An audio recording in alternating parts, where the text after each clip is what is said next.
I used to cry when they made me drink this, but now I prepare it myself.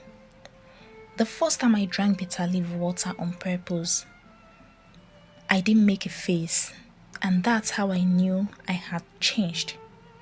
Because growing up, bitter leaf was something they forced you to take when you were sick, like malaria, typhoid, dirty blood. They would pluck it from the backyard, wash it, squeeze it until the water turned green, and then tilt your head backward like you were about to swallow punishment. And you would cry, not because it was painful, but because it was bitter. Now look at me, sitting in the kitchen, plucking bitter leaf calmly like someone who understands what it means. There is something humbling about plucking bitter leaf. You don't rush it. You separate the good leaves from the torn ones. You inspect each piece like your life actually depends on it. Because it does. Because adulthood is just that. You're carefully selecting what you allow into your life and what you quietly discard. I used to think growing up would taste sweet. Freedom, money, independence, no more asking for permission. But nobody told me freedom sometimes tastes like bitter leaf. The first wash is never enough. You rinse, the water turns cloudy. You rinse again, still cloudy. It takes time before the water runs clear. That's how healing is too. The first attempt doesn't remove everything. The second conversation doesn't fix the trauma. The third apology doesn't erase the damage. But you keep washing, even when your fingers wrinkle, even when the water is cold, even when you're tired, you keep washing because clarity is worth the effort. I learned that last year, the year I stopped pretending I was okay. There was a time I couldn't admit I was struggling, and everyone thought I was strong, and maybe I was. But strength can be exhausting, especially when it becomes your only identity. You start swallowing things you should spit out. You start accepting situations you should question. You start calling loneliness independence, and nobody notices. Because from the outside, you look fine. This part always surprises me. You squeeze, and the bitterness comes out. You squeeze harder, more bitterness. It looks like the leaf stores pain in its veins. And I think humans do too. We carry disappointments in our chest, unspoken words in our throat, regrets in our stomach. And sometimes life squeezes you, not to destroy you, but to release what you've been holding. I didn't understand that when I lost that opportunity I prayed for. And I thought it was punishment, but maybe it was pressure. Maybe I needed to be squeezed. Maybe I was holding too much fear. There is this quiet moment you pause, your hands still wet, staring at the bowl of rainwater. You wonder, why am I doing this? Why willingly prepare something bitter? And then you remember, because not everything good for you is sweet. Some lessons burn, some growth hurts, some maturity humbles you, but it cleans. Adulthood squeezed me in ways I didn't expect.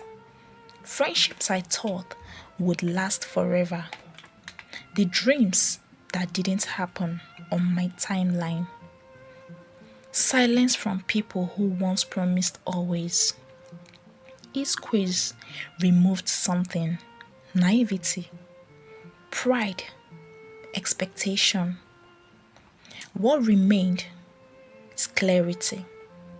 Not the loud kind, not the confident kind, but the quiet understanding that life doesn't owe you sweetness.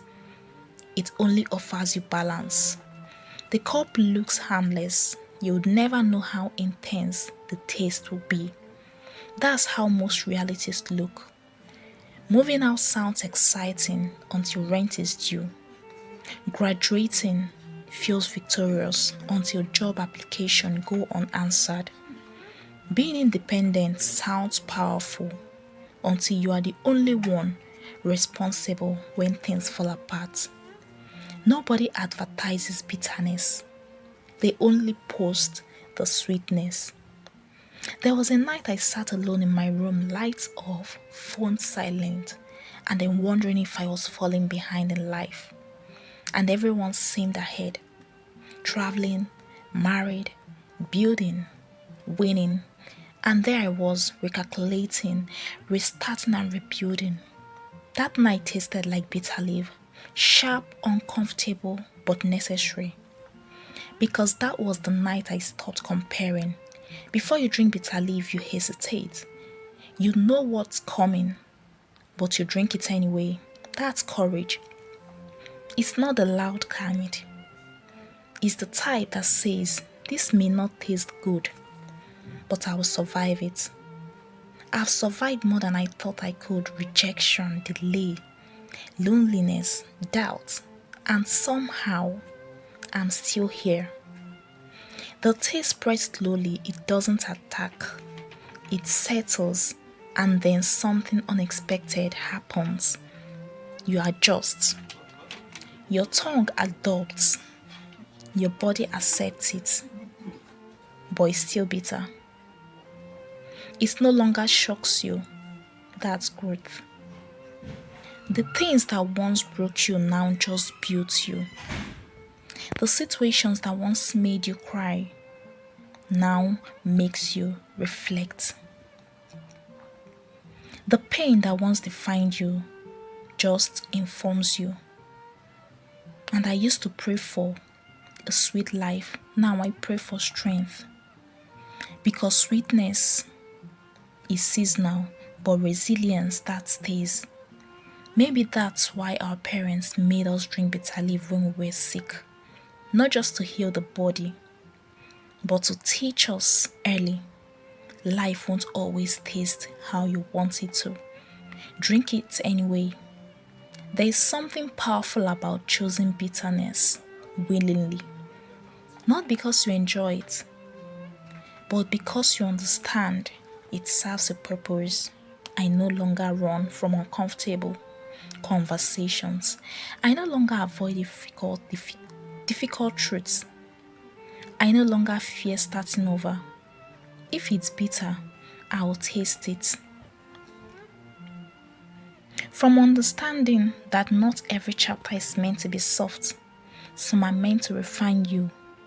And maybe that's what this season is doing. Refining you and refining me. If you're in a season of bitterness right now, don't spit it out too quickly. It might be cleansing you in ways you don't even understand yet. And one day, you will drink it without flinching. And you will then realize you didn't become bitter. You only became stronger. I post stories like this every week. If you enjoy this story, you can do well to subscribe, like the video, comment, and also go ahead to watch other videos. Thank you for sticking around. I'll see you in my next video. Thank you for watching, and do take care of yourselves. Bye for now.